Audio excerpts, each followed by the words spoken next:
to another episode of Hertford to the Premier League. Since the last episode, we've had some extremely poor form.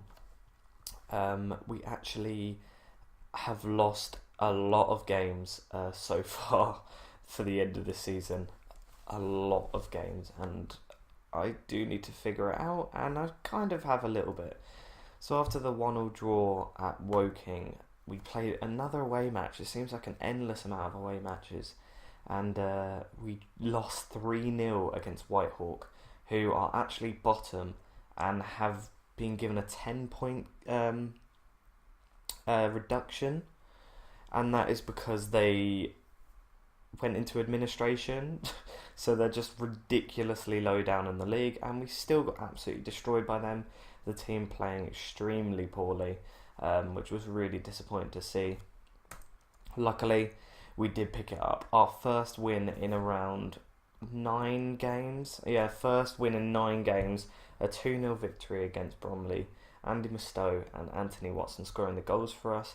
Still with some poor performances, not an entire team performance, though the defence did play extremely well. Following on from that, we picked up another victory against Dover. Seamus McGeorge, Tom Scott and Neil McKinns getting the goals. Neil McKinns, it was really nice to see him grab a goal, seeing as he has been having a bit of a drought. Anthony Watson also picking up a small injury in that match. One that I don't think lasted too long. Probably not even till the next match. I'm not sure. No, it wasn't. As we beat Bath 3-0. Seamus McGeorge and Spencer Bennett getting 2 goals for us. So he comes back into the squad and he actually does quite a decent job. I think McKinns did pick up a knock, which led to another injury. He was out for around 3 weeks. I think he's back now, but we did extend his loan deal, so he is going to be with us for the rest of the season, which is really nice. He is a decent player. He's just had a bit of poor form to start the season. Hopefully he can pick it up. And the last match we played was a 3-2 loss against Maidstone. Made a few changes in this match in terms of tactics. In front of a 2,000 seat estate or 2,000 attendance, it was an okay match. We weren't too far off. It was very good progress, especially for our away matches, which have been quite poor. The match we have to play now is against Bishop Stortford, and I haven't started it, but I've gone through everything already, just to do it a little bit quicker, have a nice quick episode, and also because I completely forgot that I did 5 games, and I just went straight into it. So after this Bishop Stortford game, if we play 5 more matches, then that would take us to the Sutton United match, meaning we'll play Staines at home in the next episode.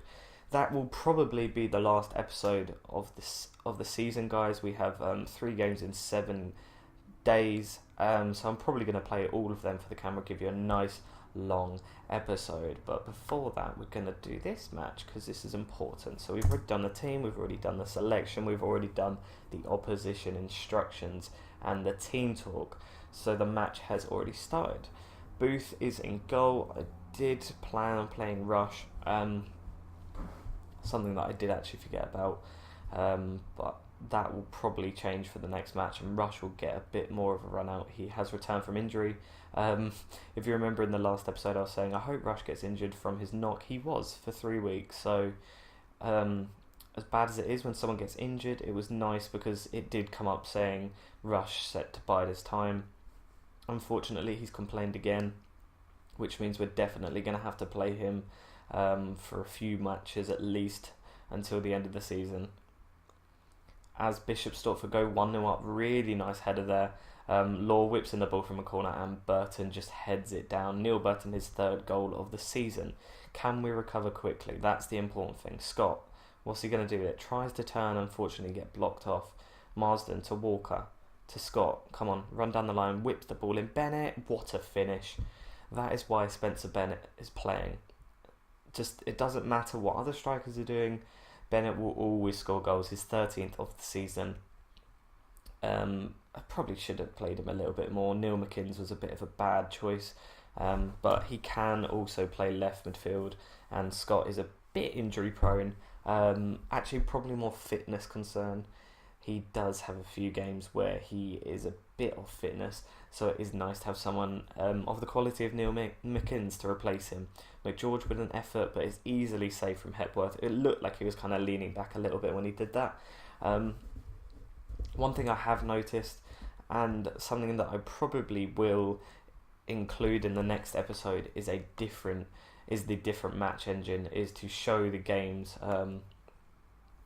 in a different way in the 3D version. That is not new to the game, but something which I've never really embraced. I've always found it just looks a bit stupid, and I must admit this one for Football Manager 14 is not too bad. It's still some way off what I want, but then again, it's not FIFA. What can I expect? Wiltshire actually sends Bishop Stortford 2-1 up. Again, we need a quick reply, so can we do it? We've been pretty good so far at doing that. Bell to Bennett. Bennett plays against the defender though, and it's at least we've regained possession. McGeorge, come on. Scott whips the ball in. McGeorge hits the bar. He hits the bar. Unfortunately, McGeorge could not finish that, but it's some nice pressure from Hertford. Something that I do like to see. So as I was saying, we will for the next match include the 3D match engine, and although I might not like it, a lot of people do, and I don't know, I think it's important just to give it a go, especially before Football Manager 15 comes out, so I can see the comparison. The match engine obviously is something that always gets huge changes done to it. It's something that they're quite proud of, how quickly they've advanced it at Sports Interactive. So I will check it just to get in my head what it's like, and then the changes are more prominent. 3-1 though, guys. Bishop Stortford are beating us 3-1. Right, I think we might make some substitutions. Yes, we will. Who is not playing well? Anthony Watson's not playing well, so Griffiths will come on the right side. Not too bothered about him not being in the best position, and Norman Bell is not playing great, so Howell will come on. Defensively, Hammond will come on instead of Ryan Marsden. Really poor defensive showing. It's sixes, not good, is it, guys? Average rating for the team 6.34, whereas Bishop Stortford's has been 7.24. Obviously, the goal scorer is putting that average a little bit up, but so is ours. So I really do expect better from our team. Hammond plays in Bennett. Can he turn the defender? He cannot. He hits the post and it goes wide. Unfortunately, the keeper did not get a knock on it, and it goes out for a goal kick. I'm not going to bother with this marking at this point. This match is lost, unfortunately. So that is another game lost during a live com. Hopefully this doesn't happen as a regular occurrence, especially for next episode if we do 3 matches. It was disappointing. I'm just going to say I'm not happy with your performance, because the performance was poor. The result I can live with. We're down in 10th, which isn't too disappointing. The table is actually quite tight, so a win here and there actually sends us fairly high up. We do still have a chance of getting promoted. That is the thing. That is key. We still have a chance of getting in the playoff spots, which ideally is where I want to be. Obviously, a dream come true would be to win the league, but I think Maidstone have pretty much already done that, albeit for a couple of points dropped by Havant and Waterlooville or Dover. But we're on 48 points. The relegation spots is down 37, 11 points below us. So I'm pretty sure that we're safe. But you never know. And also, we are 3 points off 5th place. So it's definitely something that we need to contend for. Andy Hamilton as well. As you can see, he plays for Whitehawk. Whitehawk being down there are pretty certain to get relegated. So we have inquired about him a few times. His contract is running up soon, but he does not want to sign anything with us. We've sent in the assistant manager, I think he does it, or maybe the chairman or something, to as a transfer target, but it hasn't helped at all. He is not interested in coming, so hopefully we can get in the playoff places and Whitehall get relegated and we can secure Andy Hamilton's signature. Really decent player, 11 stamina, 10 natural fitness, 12 acceleration, quite decent mental attributes, and some good dribbling, finishing, first touch and free kick taking attributes.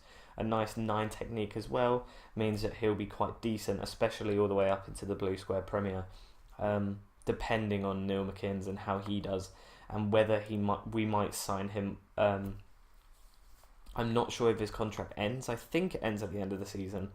Neil McKinn's is actually still injured.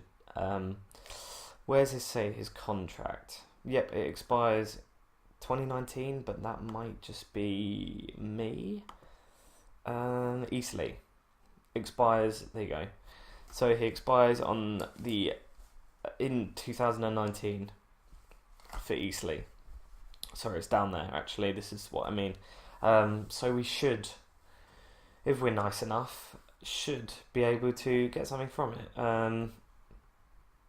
Should be able to sign him up. That's a key thing for us, though, with some very nice statistics. As you can see, there's some really good finishing attributes and heading attributes. He hasn't been great for us so far, but I would really like to get him under Hertford's control and into the books. But that is going to be it for this episode, guys. If you did enjoy, then obviously let me know by dropping a like, tell me in the comments, and just chat to me in the comments. And know a few of you have already. Just chat to me and whatever. Talk about whatever you want, and I will make sure that I reply. But that's going to be it for this episode, so I'll see you guys on the next one.